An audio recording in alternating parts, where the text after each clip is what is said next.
Hello everyone, welcome to my channel. तो भाई अब हम बात करते हैं हमारी नेक्स्ट डिजीज की। जैसे कि डिजीज का नाम है एड्रेनल ट्यूमर। और एड्रेनल ट्यूमर के सिवा जो ये हमारा जो नाम है इसका, इसमें हमारा जैसे कि बोला जाता है इसको फेवोकार्मोसाइटोमा। ठीक है, तो इस नाम से भी हमारा इसमें जाना जाता है। तो आगे इसमें पता चलेगा कि ये नाम जो है ये इस नाम से क्यों बोला जाता है इसे। तो इंट्रोडक्शन में इन्होंने बताया। तो सबसे पहले हम एड्रेनल ट्यूमर इसको इसीलिए बोलते हैं क्योंकि एड्रेनल हमारा एक ग्लैंड होता है जो किडनी के ऊपर पाया जाता है, जैसे कि हम स्ट्रक्चर्स में देखते हैं।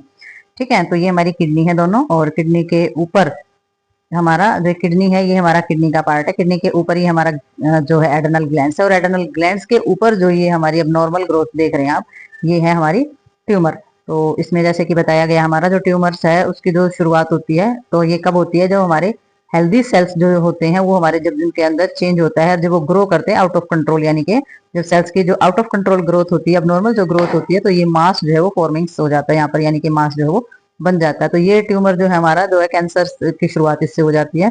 तो कैंसर ट्यूमर जो है वो malignant meaning it can grow and spread to other part of the body. तो ये हमारा क्या होता है, ये जो हमारा शुरू होता है कैंसर, तो इसका मतलब ये इसमें इसका मतलब ये है कि ये ग्रो करता है और उसके साथ साथ बॉडी के दूसरे पार्ट में भी स्प्रेड यानी कि फैल जाता है, दूसरे पार्ट में भी फैल सकता है ये। और ट्यूमर जो होती है, ट्यूमर की जब शुरुआत होती है तो वो ट्यूमर ग्रो तो कर सकता है, तो ये ग्रो करेगा, बट ये क्या करेगा, ये हमारा स्प्रेड नहीं होगा बॉडी के दूसरे पार्ट के अंदर। तो ये ट्यूमर और कैंसर में थोड़ा सा डिफरेंस इन्होंने बताया है। तो नेक्स्ट इन्होंने बताया कि एटर्नल ग्लैंड ट्यूमर है वो समटाइम जो है बहुत टू मच हॉर्मोन्स जो है वो प्रोड्यूस करता है। तो जब ये टू मच यानी कि ज्यादा मात्रा में हॉर्मोन्स का सेक्रेशन जब ये कर रहा है, when it does the tumour is called off the functioning tumour. तो ऐसी कंडीशन में इसको क्या बोला जाता है, इसको फंक्शनिंग ट्यूमर बोला जाता है। अभी काम कर रहा है, ट्यूमर है बट फंक्शन कर रहा है हमारा ऑर्गन्स। और eternal gland tumour that does not produce hormone is called a non functioning tumour. तो इन्होंने बताया है कि जो हमारा एड्रेनल ग्लैंड से जो ट्यूमर होती है और उसमें हार्मोन प्रोड्यूस नहीं करता है, तो उसको क्या बोला जाता है, नॉन फंक्शनिंग ट्यूमर, यानी कि जो हमारा जो एड्रेनल ग्लैंड है वो फंक्शन नहीं करा। तो ये फंक्शनिंग और नॉन फंक्शनिंग ट्यूमर के नाम से जाने जाते हैं। काम करा तो फंक्शनिंग है, काम नहीं करा तो नॉन फंक्शनिंग बोला जाता है इसको। ठीक है, तो वही नेक्स्ट इसमें आ जाएगा, थोड़ी सी डेफिनेशन इसमें दी हुई है। तो डेफिनेशन के अंदर इन्होंने यही बताया है कि हमारे जो हमारे कैटाहो लाइमिन्स जो होता है वो सेक्रेट किया जाता है हमारा नियोप्लाज्म के द्वारा। ठीक है, तो नियोप्लाज्म जो होते हैं हमारे जो सेल्स होते हैं उनके द्वारा हमारा इसका ये एसोसिएट किया जाता है। और ये हमारे कार्मोफिन्स सेल्स जो होते हैं हमारे एड्रेनल मेडुला के अंदर पाए जाने वाले कार्मोफिन्स जो सेल्स होते हैं उसके रक्तचाप को के साथ लेकर के ये चीजें चलती हैं। ठीक है, तो उसके रक्तचाप के साथ हमारी ये चीजें होती हैं। तो इसमें जो मेन है सीक्रेट जो नियोप्लाज्म के द्वारा किया जाता है वो कैटाहोलिनाइंस का किया जाता है। तो कैटाहोलिमाइंस जो है ये हमारे कुछ सब्सटेंसेस और सेल्स के नाम है, ये हमारे कंफ्यूज नहीं होना है। तो नेक्स्ट हमारा इसके अंदर आ जाता है एटियोलॉजी। एटियोलॉजी में इन्होंने क्या बताया है कि मेडरली थायराइड कार्सिनोमा इसके अंदर हो जाता है। तो मेडरली कौन सा हिस्सा होता है, हमारा किडनी के अंदर पाए जाने वाला जो मेडुला पार्ट है उसके अंदर जो है वहां पर कैंसर सेल्स पाए जाते हैं। और इमोशनल और फिजिकल स्ट्रेस इसका रीजन हो सकता है। और हमारे जो हार्मोन का जो सेक्रेशन है वो बहुत कम या ज्यादा हो सकता है।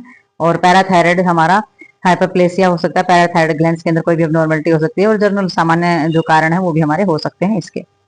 ठीक है, तो नेक्स्ट हमारा इसमें आ जाता है क्लिनिकल मैनिफेस्टेशंस के अंदर हम कौन कौन सी चीजें देखेंगे। तो हमने सारा का सारा देखना, हाइपरटेंशन देखेंगे, हाइपर ग्लाइसेमिया देखेंगे, और विजुअल डिस्टर्बेंस देखेंगे कि भी सही से दिखाई दे रहा है नहीं दे रहा है, ज्यादा मात्रा में ग्लूकोज का बढ़ जाना, ज्यादा मात्रा में बीपी का बढ़ जाना, नर्वस सिस्टम किस तरीके से चल रहा है पेट में दर्द तो नहीं है, और साइकोलॉजिकल बिहेवियर कैसा है, दूसरों के प्रति डिप्रेशन में तो नहीं चला गया है पेशेंट, इमोशनल अपसेट देखना है, फीलिंग्स को लेकर के जो होता है, मेटाबॉलिज्म यानी कि पाचन क्रिया बहुत तेजी से काम तो नहीं कर रही है।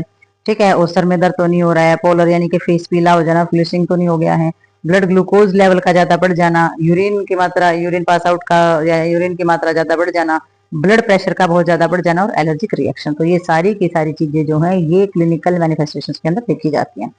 ठीक है, तो नेक्स्ट हमारा डायग्नोस्टिक एबुलेशंस इसके अंदर आ जाता है। जब हम डायग्नोज करेंगे तो एबुलेशंस में हम कौन कौन सी चीजों को आगे लेकर के चलेंगे, हिस्ट्री कलेक्शन तो लेना ही लेना है हमें।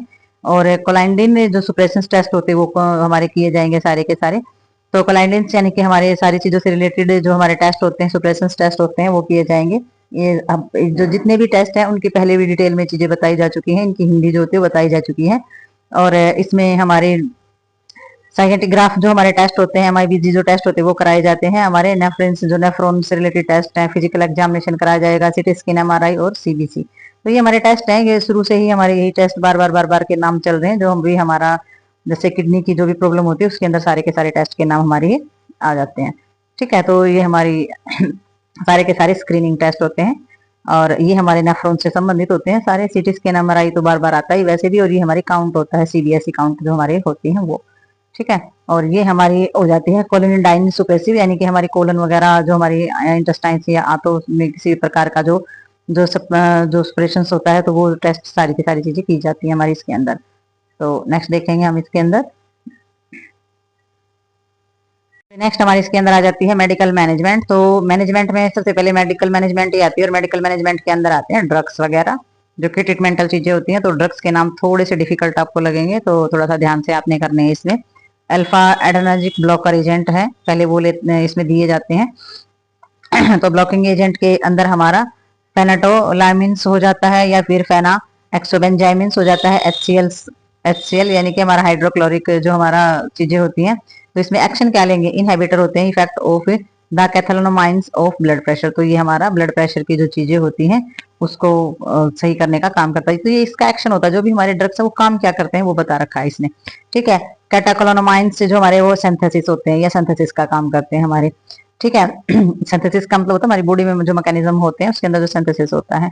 और मेटाराइमिन्स ये हमारा होता है। तो इसमें ये जो ड्रग्स होता है ये हमारा क्या एक्शन लेगा, तो ये हमारा प्रॉपर्ली क्या काम करता है, बहुत ही लंबे समय तक मैनेजमेंट करके रखता है। अगर ट्यूमर वगैरह का ऑपरेशन वगैरह हुआ तो उसकी जो मैनेजमेंट होती है ना लंबे टाइम तक की, तो भी ये हमारे जो ड्रग्स होते हैं ये दिए जाते हैं चीजों को प्रॉपरली, और इसमें प्रियोपार्टली जो चीजें होती हैं उनको ठीक करने के लिए, लंबे टर्म तक उसकी मैनेज रखने के लिए चीजों को, तब ये दिया जाता है, ठीक है। और बेटा एड्रेनालाइन जो ब्लॉकिंग एजेंट हमारे होते हैं वो हमारे, जैसे कि इसमें दिया गया है प्रोफेरनॉल्स है, use of the patient of the cardiac. तो हमारे हार्ट से संबंधित या कार्डिक से संबंधित पेशेंट की जो भी चीजें होती हैं जो कि रिस्पॉन्स करना बंद कर देती हैं, तो हमारे जब रिस्पॉन्स करना बंद कर देती हैं तो अल्फा एड्रेनाजेनिक जो हमारे ब्लॉकिंग एजेंट होते हैं वो हमारे दिए जाते हैं, ठीक है। यानी कि हार्ट की जो भी चीजें होती हैं जब हमारा रिदम्स वगैरह और जो चीजें होती है जब वो रिस्पॉन्स नहीं करती तब ये हमारे दिए जाते हैं। तो इसमें कॉर्टिकोस्टेरॉइड्स रिप्लेसमेंट की जाती है। ये हमारे क्या करते हैं, ये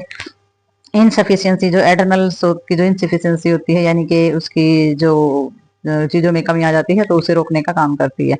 नेक्स्ट हमारा इसके अंदर आ जाता है सर्जिकल मैनेजमेंट। तो सर्जिकल मैनेजमेंट के अंदर हमारा क्या होगा, सबसे पहले हमारी इसमें एनिलेटरल्स या फिर हमारे बिलरेटरल्स जो हमारे एड्रेनल एक्टोटॉमी की जाती है। तो हमारे जो एक्टोटॉमी यानी कि जो एड्रेनल ग्लैंड्स होते हैं हमारे, यानी कि इसमें अनलेटरल्स या मतलब कि आगे पीछे या ऊपर नीचे का जो भी हमारा हिस्सा होता है उसकी जो है वो जो ऑपरेशन यानी कि ऑपरेट करने की जो चीजें होती है वो इसमें की जाती हैं। और इसमें रिमूव कर दिया जाता है बोथ एड्रेनल ग्लैंड्स। इसमें दोनों एड्रेनल ग्लैंड्स जो है एक या दोनों एड्रेनल ग्लैंड्स जिसमें ट्यूमर प्रेजेंस होती है उसको भी निकाल दिया जाता है, ठीक है।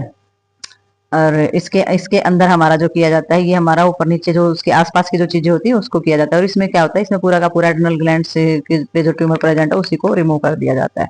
तो ये हमारी होगी सर्जरी कि भाई कुछ में तो एक सर्जरी ऐसी होती है जिसमें पास की चीजों को हटा दिया जाता है, एक इसमें पूरी उस चीज को ही रिमूव कर दिया जाता है। तो इसमें नर्सिंग डायग्नोस के अंदर हमारी आ जाती है एंजाइटी से रिलेटेड सारी की सारी चीजें देखेंगे आप, सिम्टम क्या इफेक्ट बढ़ रहा है, ठीक है। एप्रिनफेरेंस या नॉन एप्रिफेंस हमारे दोनों हार्मोन्स होते हैं जो एड्रेनल ग्लैंड्स के द्वारा सिक्रेट किए जाते हैं। तो उनसे रिलेटेड अगर उनके सेक्रेशंस हो रहा है, सिस्टमेटिक इफेक्ट जो है वो एंजाइटी से रिलेटेड चीजें देखेंगे। टिश्यूज रिफ्यूजन से रिलेटेड हमारा हाइपोटेंशन से ड्यूरिंग पोस्ट ऑपरेटिव पीरियड से, तो ऑपरेशन के बाद जो हमारा बीपी का कम हो जाना उससे रिलेटेड हमारा टिश्यू रिफ्यूजन की चीजें भी हम चेक करेंगे। और जो हमारा प्रोलाइफरेशन से यानी कि जो विस्तार होता है या किसी चीज का फैलाव से रिलेटेड दर्द भी देखा जाएगा।